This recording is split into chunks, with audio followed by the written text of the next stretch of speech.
Wealth is not something you chase. It's something you attract by who you become. The world wants to tell you that you need more hustle, more connections, more opportunities. But the truth is, if your mind is poor, your life will follow. Wealth doesn't begin in your wallet, it begins in your mind. Wealth is not the result of chance. It is not the outcome of simply working harder or knowing the right people or even being born into the right family. Those things may give someone a head start, but they are not what sustains wealth. True, lasting wealth, the kind that overflows and multiplies, starts in the mind. Before your hands ever hold riches, before your account balance increases, before any door of opportunity opens, your mindset must first be transformed to receive, manage, and multiply abundance. This is why some people win the lottery and end up broke just a few years later. Why some individuals earn 6 or 7 figures but still live paycheck to paycheck. Why people with great ideas stay stuck while others with lesser talent rise. It's not always about the external. It's about the internal wiring. Your mind is a container, and it can only hold what it has been trained to believe it deserves. If your mind is programmed for lack, you will sabotage opportunities for wealth even when they come. You'll doubt yourself when it's time to invest. You'll hesitate when it's time to step out in faith. You'll downplay your skills when it's time to charge your worth, because deep down a mindset of limitation convinces you that abundance is for others, not for you. What you believe about money is rooted in the thoughts you consistently entertain. If you were raised around scarcity, where money was always short and survival was the goal, your subconscious will normalize that reality. And anytime you begin to step into something bigger, something more expansive, your internal system will scream, "This isn't safe." You'll find yourself self-sabotaging, shrinking your dreams, or feeling guilt for wanting more. That's why renewing your mind is not optional, it's essential. You must begin to reprogram your thoughts to align with abundance. And I'm not just talking about wishing for money or writing it down once and hoping it shows up. I'm talking about daily, intentional mental discipline. I'm talking about guarding your mind like a treasure vault and feeding it only what supports your future, not your fears. Start by asking yourself, what do I truly believe about wealth? Do I feel worthy of it? Do I think it's godly to walk in overflow? Or do I secretly believe that struggle is more spiritual than success?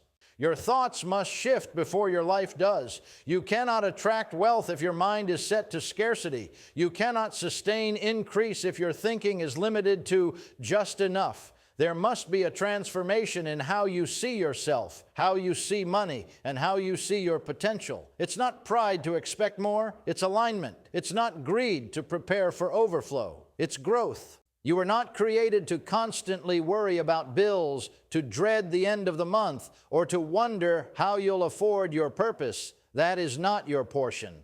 But until your mind knows that, not just intellectually, but emotionally, spiritually, and practically, you'll never rise into the fullness of financial freedom. Wealth doesn't begin with a job or a business or an inheritance.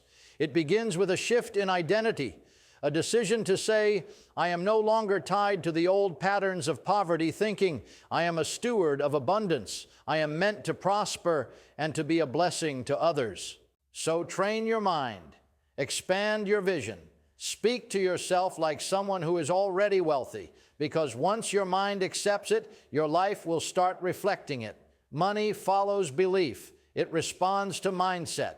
It is drawn to confidence, purpose, and clarity. If you can hold the vision in your mind without doubting it, wealth has no choice but to start making its way into your life. Every outcome in your life is a mirror reflecting the condition of your mind. That may sound hard to accept, but it's the truth. The life you're living right now, your finances, your relationships, your health, your opportunities, is a direct result of your habitual thinking. Your outer world is a projection of your inner world. Before wealth becomes a reality, it must become a mindset. And your mindset is nothing more than the collection of thoughts you choose to believe every single day. You see, thoughts are not just harmless little ideas floating through your head. Thoughts are seeds. When you think something repeatedly, you are planting a seed deep into your belief system. And over time, that seed will grow and manifest into results. If you constantly think in terms of lack, fear, limitation, and what you can't do, those thoughts will take root. They will form a belief system that tells you, this is all there is, don't aim higher, you're not capable, you'll never be rich. And your actions, your emotions, your decisions, they will all fall in line with that lie. That's why you can't afford to entertain negative thoughts, not even for a minute, because even if they don't show up today, they are shaping your tomorrow. What you feed your mind will either build you or break you. If you're waking up every day with the thought, I'll never get out of debt, then your energy, your creativity, your expectation, it will all operate under that ceiling. And here's the trap. Once you expect little, you prepare for little. And when you prepare for little, that's exactly what you get. Not because the universe is against you, but because you never opened your mind wide enough to receive more. You must stop treating your thoughts like they're disposable. They are powerful. They are spiritual. They create the very atmosphere you walk in. What you think about all day long becomes the direction your life moves in. That's why the battle for wealth is not first financial. It's mental. Your life will never go further than your thoughts will allow. This is why some people, despite all their talent, education, or even faith, still live small. They pray for abundance, but think like victims. They ask for open doors, yet imagine only closed ones. They declare success, but envision failure. And the mind, being the powerful machine that it is, will always find a way to confirm what it believes to be true. Here's the hard truth, is you cannot live a wealthy life with a poverty mentality. You cannot expect to walk into overflow while constantly thinking in terms of survival. You have to make a decision deep within your soul that you will no longer tolerate small, fearful, doubtful thinking. You must train your mind to think in alignment with the future you want, not the circumstances you're in. Start seeing yourself living free. Start visualizing yourself making wise financial decisions. Start meditating on abundance until it becomes the most natural thought in your mind. You're not lying to yourself when you do this. You're rewriting the script. You're tearing down strongholds of fear, limitation, and generational lack. You are reprogramming your mental software to attract the life God has already prepared for you. Do not wait for your circumstances to change before you start thinking higher. That's not faith. That's reaction. The mind must lead, not follow. If you wait for money to start thinking wealthy, it will never come. If you wait for success to believe you're worthy of it, it will always feel out of reach. You have to lead your life with your thoughts. You must wake up each day and choose to think in alignment with what you desire, not what you fear, not what you lack, not what your past tried to label you with, but what is possible.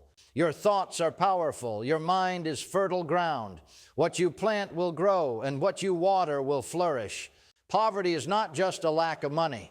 It is a mindset, a belief system, a learned pattern that keeps people trapped in cycles of scarcity, even when opportunity knocks on the door. You can place a person in a new financial environment, give them new clothes, a better paycheck, a nicer neighborhood, but if their mind still clings to the old programming of poverty, nothing will truly change. Eventually, that internal belief will override their external conditions and drag them back into lack. This is why real transformation doesn't begin with income. It begins with inner healing. It begins with recognizing that poverty patterns are deeply rooted in what you were taught, what you saw growing up, and what you've been conditioned to believe about yourself and money. Some people were raised hearing phrases like, "We can't afford that. Rich people are greedy. We're not meant to have much. We just get by."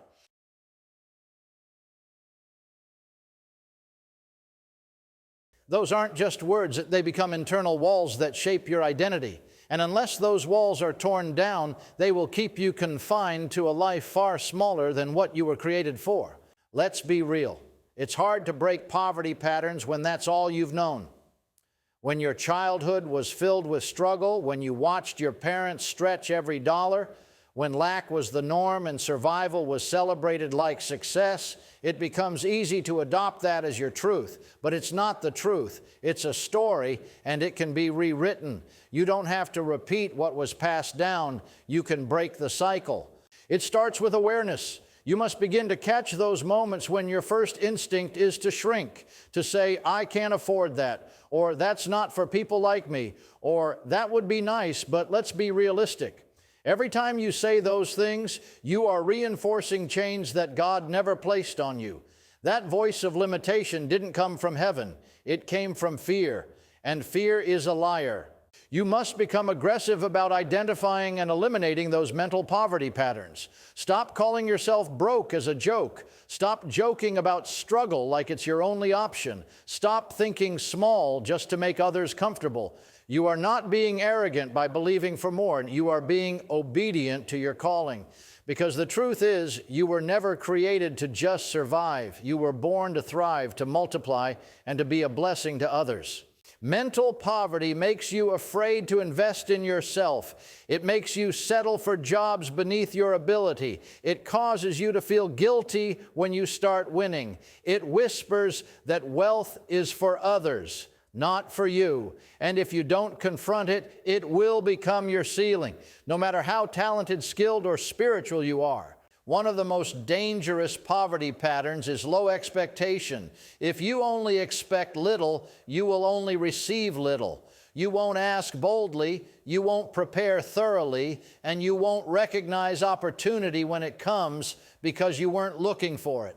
Break that. Start expecting overflow. Start preparing your life, your mindset, and your habits for the wealth you believe is on the way.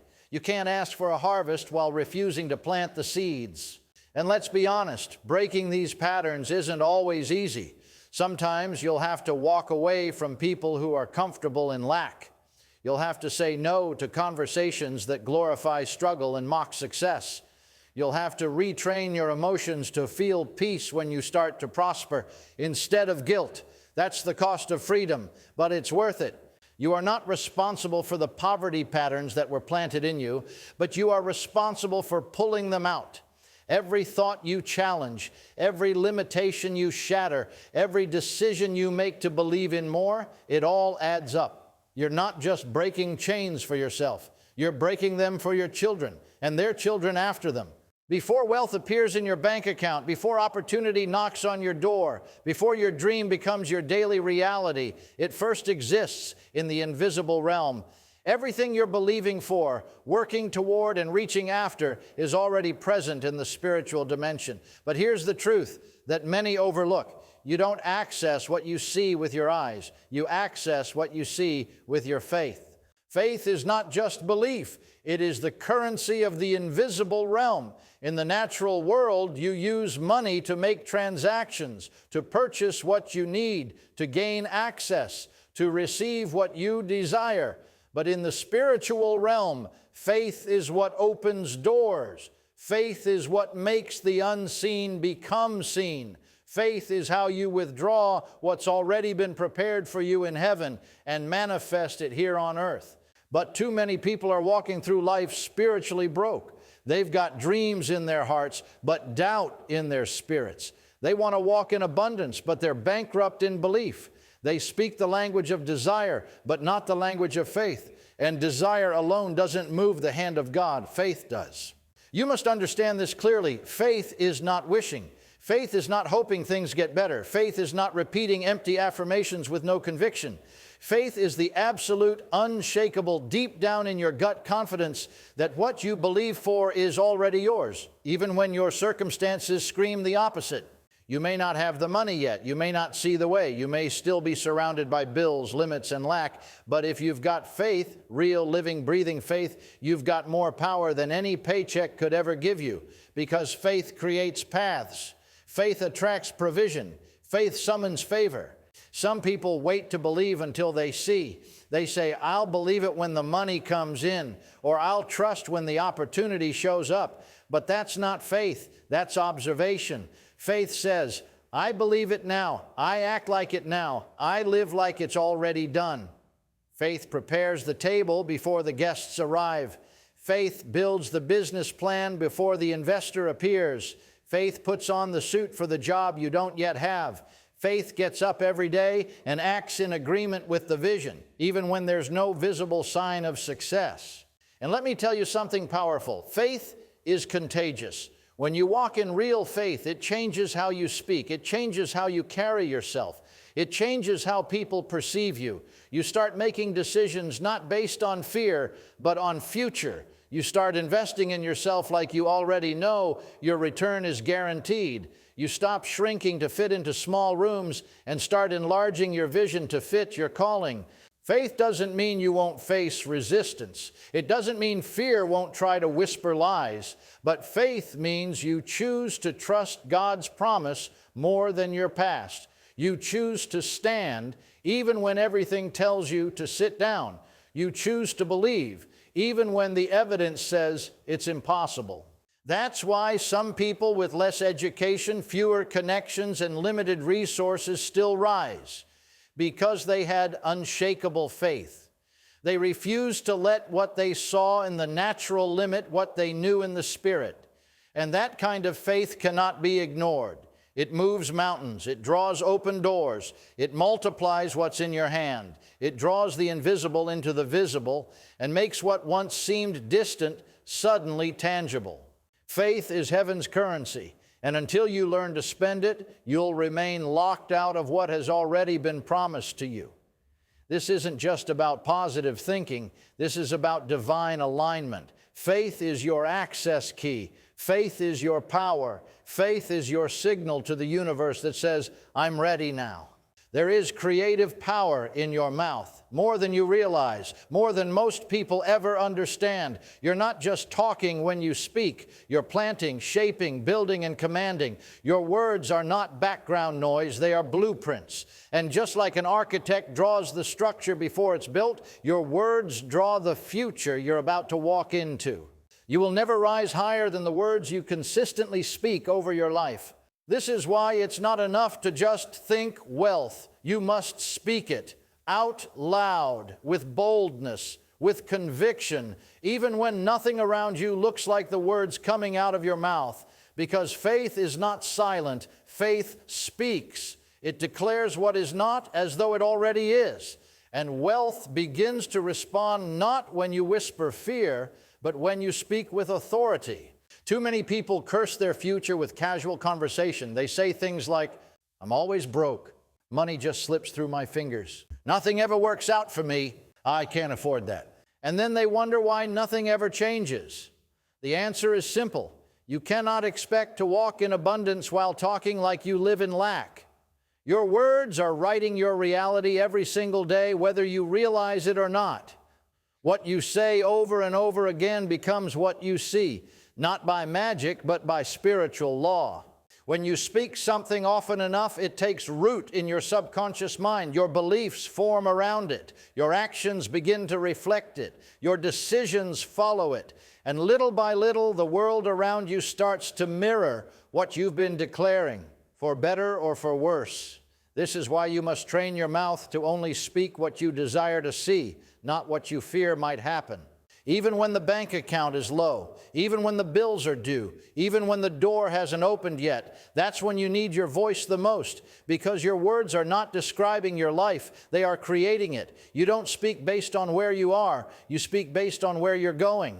You speak wealth because it aligns your mind with increase. You speak prosperity because it cancels the lie of scarcity. You speak favor because it makes your spirit rise with expectation. You speak confidently because it silences fear before it has the chance to settle in. Make it personal. Money flows to me freely and abundantly. I am walking in divine provision. I have more than enough to fulfill my purpose. My mind is aligned with wealth and success. Opportunities are finding me daily. Don't wait for your circumstances to give you permission to speak like a winner. Speak like one now, even if you have to whisper it through tears, even if doubt tries to scream louder, even if no one else around you believes it, you speak it anyway. There is a spiritual law at work. What you consistently speak, you begin to believe. What you believe, you begin to act upon. What you act upon, you begin to attract. So it all starts with your mouth. And don't let anyone convince you this is just positive talk. This is spiritual warfare. This is how you overcome the lies of lack that were planted in your mind. This is how you destroy the generational patterns that kept your family in survival mode. This is how you rise with your voice, your words, your declarations. Your mouth is a weapon. Your words are instructions to your destiny. So don't waste them describing what you don't want. Use them to declare the life you're building, the wealth that's on its way, the abundance you are walking into. Speak wealth until you see it, and then keep speaking so it multiplies. Wealth is not an event. It's not a single lucky moment, a big break, or an overnight miracle. It's not just about praying once, declaring twice, and waking up rich the next morning. Real, sustainable, purpose-driven wealth is the result of disciplined decisions made daily, small, intentional habits stacked one on top of the other until they form a pathway to overflow. People love to talk about increase. They get excited about the idea of financial freedom. They dream about the house, the lifestyle, the options, the impact. But dreaming alone will not bring you into your next level. Discipline is the bridge between vision and manifestation. It's what you do in private that creates the life people admire in public, and that's the part most people overlook. They want the reward, but they resist the routine. They want the harvest, but ignore the habit. Yet it is your daily system, the way you wake up, think, plan, act, and grow, that determines the level of wealth you will walk in. Let's be real. You can't attract wealth with a scattered mind and a lazy routine. You can't expect abundance while living in disorder. Wealth responds to order, and discipline is what brings order to your life. How you manage your time matters. If you're constantly reacting to life instead of creating it, you're surrendering your future to distractions and noise. Time is the currency of productivity. Wealthy people don't just spend money wisely, they spend time wisely. They understand that every moment either builds their future or steals from it. What are you doing with your hours, your mornings, your evenings? Are they aligned with your vision, or are they feeding your delay? Your habits around money matter too. You can believe for overflow all you want, but if you mishandle the little you have, more won't help. It'll hurt. Discipline teaches you to respect money, to plan for it, to sow it wisely, to avoid impulse and move with strategy. Wealth without wisdom becomes waste, and wisdom begins with stewardship. You must also be disciplined in your learning. The marketplace rewards those who are prepared, skilled, and sharp. You cannot operate in 2025 with a 2010 mindset. You must constantly invest in your mind, your skill set, your emotional intelligence. Read, listen, observe, ask questions, stretch yourself. Discipline says, I may not know everything today, but I refuse to stay the same tomorrow. Even your spiritual discipline is a wealth habit. You must guard your mindset, feed your spirit, and align your heart with purpose daily. Pray with focus, meditate on truth, stay connected to the source of all wisdom, because true wealth is not just about money, it's about capacity, and your spiritual alignment increases your capacity to carry what God is releasing into your life. Don't fall into the trap of waiting until you feel ready to be disciplined.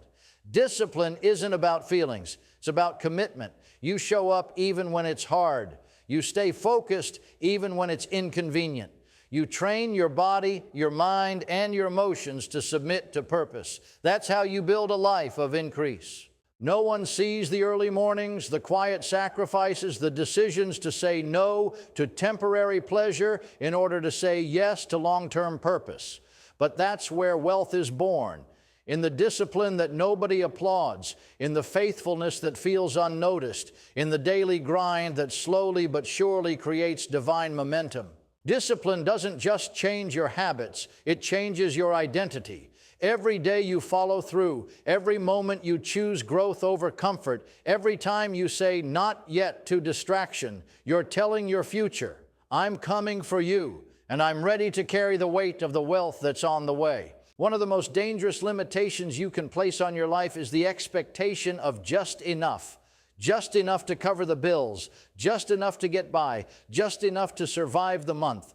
While that might feel humble on the surface, it's actually a form of hidden fear, because you were never created for just enough. You were created for overflow. Overflow is not about greed. It's not about chasing wealth for status or showing off. Overflow is about alignment with purpose. It's about having more than enough so you can fulfill your assignment, so you can fund the vision, bless others, and say yes to the opportunities that are bigger than your current budget. Overflow is not about excess for ego. It's about capacity for impact. The problem is that many people don't even expect overflow. They've been conditioned by years of struggle, disappointment, and delay to think that surviving is good enough.